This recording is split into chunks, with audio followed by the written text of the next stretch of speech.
वफा का खंजर। मुंशी प्रेमचंद की कहानी। विजयगढ़ और जयगढ़ राज्य में कई तरह की समानताएं थीं। दोनों ही बेहद संपन्न, मजबूत और धार्मिक राज्य थे। दोनों राज्य के रस्म रिवाज ही नहीं बल्कि बोली भी एक सी ही थी।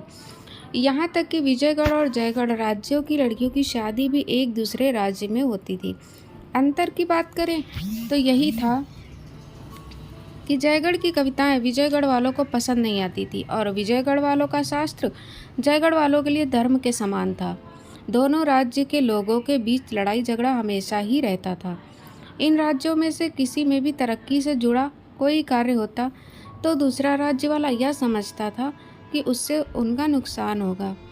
ऐसा नहीं था कि इन तरक्की के कार्यों से सिर्फ हम पढ़े लिखे लोगों को ही परेशानी होती थी, बल्कि बुद्धिमान लोग भी सिर्फ आपसी ईर्ष्या की वजह से उसे खराब ही कहते थे।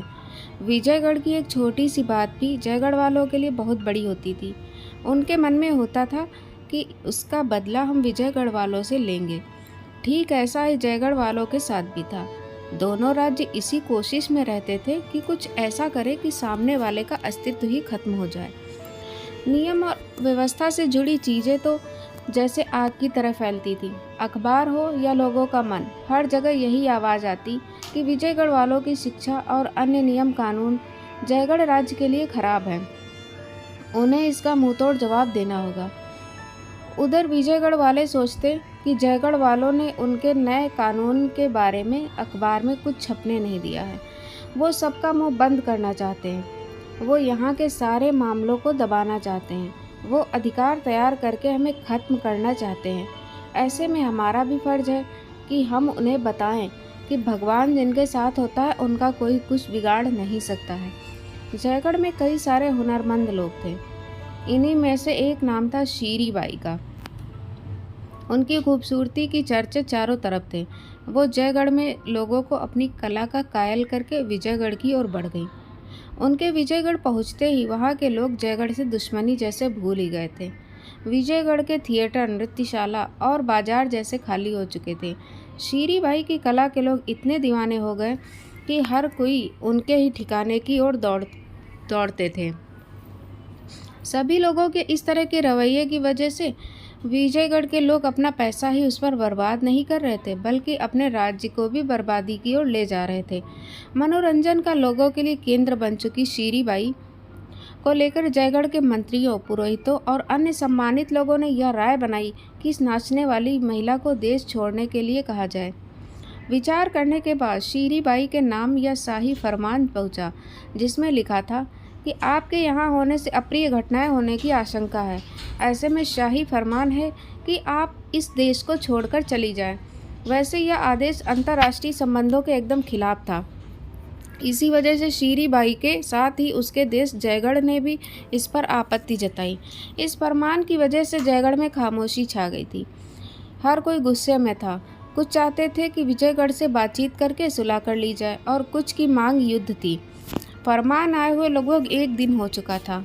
लोगों की तरफ से आवाज़ आने लगी, युद्ध युद्ध। यह सब सुनने के बाद युद्ध मंत्री सैयद असगरी ने कहा कि अब तो लोगों ने भी बता दिया है कि वो क्या चाहते हैं। अब लड़ाई का ऐलान करने में देर कैसी। इस पर एक सेठ ने कहा कि क्या सारे लोग लड़ने के लिए तैयार होंगे। युद्ध मंत्री ने कहा कि शायद बहुत ज़्यादा तैयार। सेठ ने पूछा कि क्या आपको यकीन है कि फतह मिलेगी। असगरी ने जवाब दिया, हाँ बिल्कुल यकीन है।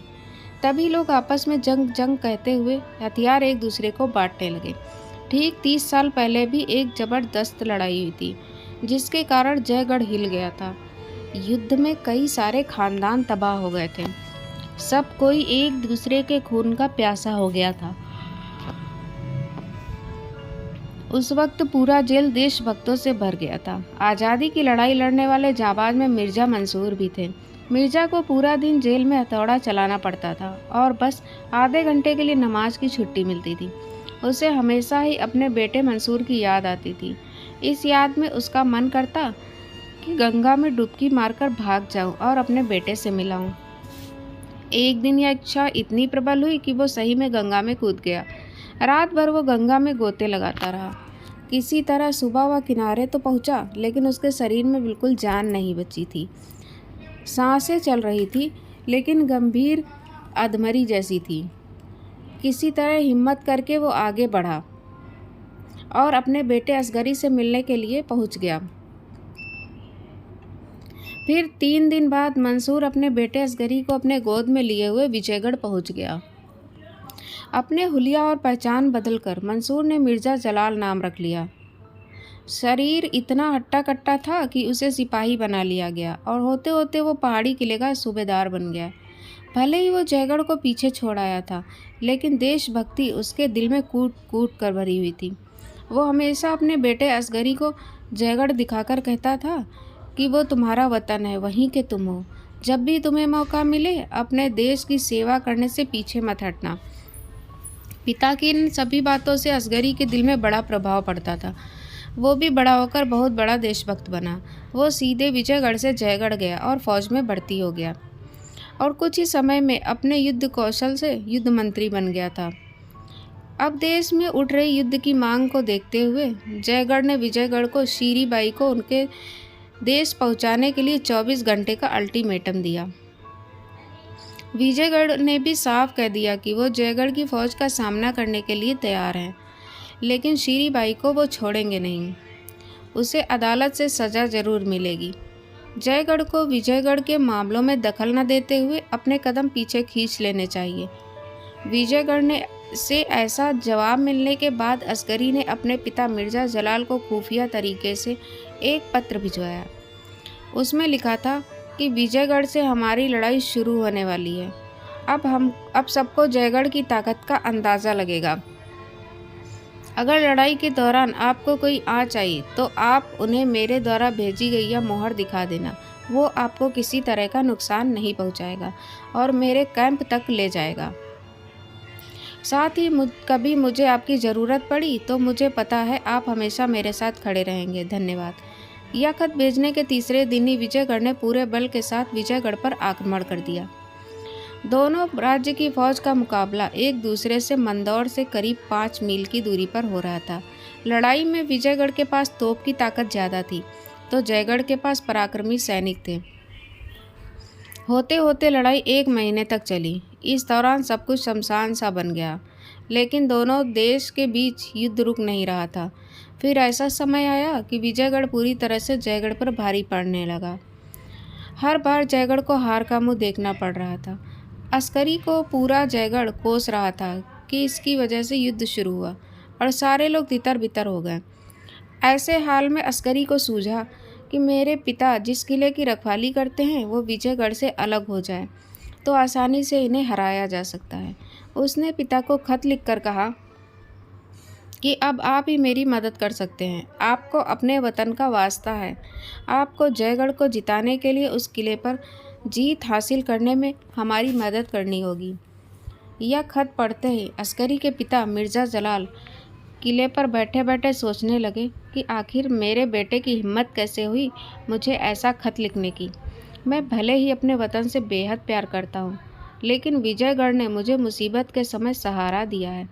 मैं इसके साथ गद्दारी कैसे करूँ? ऐसा करके ऊपर वाले को क्या मुँह दिखाऊंगा? वहाँ मेरे कर्म को भोगने के लिए बेटा या कोई दूसरा थोड़ी आएगा। जो भी करूँगा मैं उसे खुद ही भोगना पड़ेगा। तभी मन में हुआ कि बेटा का मोह भी कैसे छोड़ दूँ। तब तक शाम ढल गई थी और जयगढ़ में विजयगढ़ की अफसर की वर्दी पहना एक इंसान असगरी के टेंट से बाहर निकला। फिर वो विजयगढ़ के घायलों की लाइन में जाकर जमीन पर तुरंत लेट गया। जैसे जैसे रात हुई जयगढ़ वालों ने विजयगढ़ के किले पर हमला कर दिया। इस अंधेरे में गोला बारूद उन्होंने चला दिए। आराम से सब कुछ करते तो कम से कम ज़्यादा लोगों की जान भी नहीं जाती और विजयगढ़ वालों को कुछ पता भी नहीं चलता। तभी मिर्ज़ा के मन में हुआ कि ये लोग यहाँ तक पहुँच तो नहीं पाएंगे और अगर पहुँच गए तो मुझे क्या करना चाहिए। फिर मन से आवाज़ आई कि 30 साल से जिस जगह से इज्जत मिली उनके साथ दगा करने की मैं सोच भी नहीं सकता। बस तो क्या करना है वो तय ही है। फिर अंदर से आवाज़ आई, क्या दगा करना हमेशा गुनाह होता है? अपने वतन के दुश्मनों से दगा करना गलत होगा क्या? तभी आसमान की तरफ से शोर होने लगा। शायद हवाई जहाज़ का शोर था।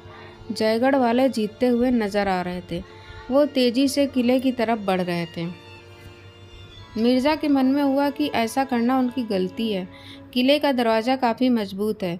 किले के पास पहुंचते ही वहां से बंदूकें चलेंगी, जिनके आगे 1 घंटे भी टिक पाना मुश्किल होगा। मिर्ज़ा ने सोचा कि इतने सारे लोगों की जान क्या मैं जाने दूं? यह सिर्फ लोगों की जान जाने से भी ज़्यादा खतरनाक है। जयगढ़ की पूरी सेना यहीं खत्म हो गई तो जयगढ़ की तबाही होना निश्चित है। ऐसा ही चला तो विजयगढ़ कल तक जयगढ़ पर जीत हासिल कर लेगा और मेरे देश की माँ बहनों की ज़िंदगी भी खतरे में आ जाएगी।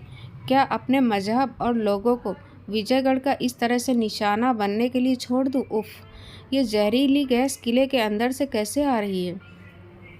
क्या किसी जयगढ़ वाले ने कुछ किया होगा? ओह, या तो यहाँ से सैनिक भेजे जा रहे हैं और किले की छत पर तोपों को चढ़ाया जा रहा है। अब जयगढ़ वाले किले के पास पहुँच गए। विजयगढ़ में होने वाली जयगढ़ियों की दुर्दशा को अब कोई नहीं रोक सकता। काश मैं कुछ कर सकता। मुझसे कोई ज़बरदस्ती किले की चाबी छीन लेता, कोई मुझे मार डालता। मैं अपने वतन का नाश होते कैसे देख पाऊंगा? मैं बेबस हूँ। मेरे हाथों में जंजीरें हैं, पैरों में बेड़ियाँ लगी हैं, शरीर का एक एक रोम जैसे जकड़ रखा है। मन है इन सारी जंजीरों और बेड़ियों को तोड़कर बेटे के लिए किले के दरवाजे खोल दूँ। पता है मुझे ये सब गुनाह है, लेकिन अब इससे क्या डरना। जयगढ़ वाले किले के पास बाहरी आक्रमण से बचने के लिए बनाए गए गड्ढों तक पहुँच गए। अब कुछ नहीं हो सकता। मेरा बेटा असगर भी घोड़े पे सवार होकर आ रहा है।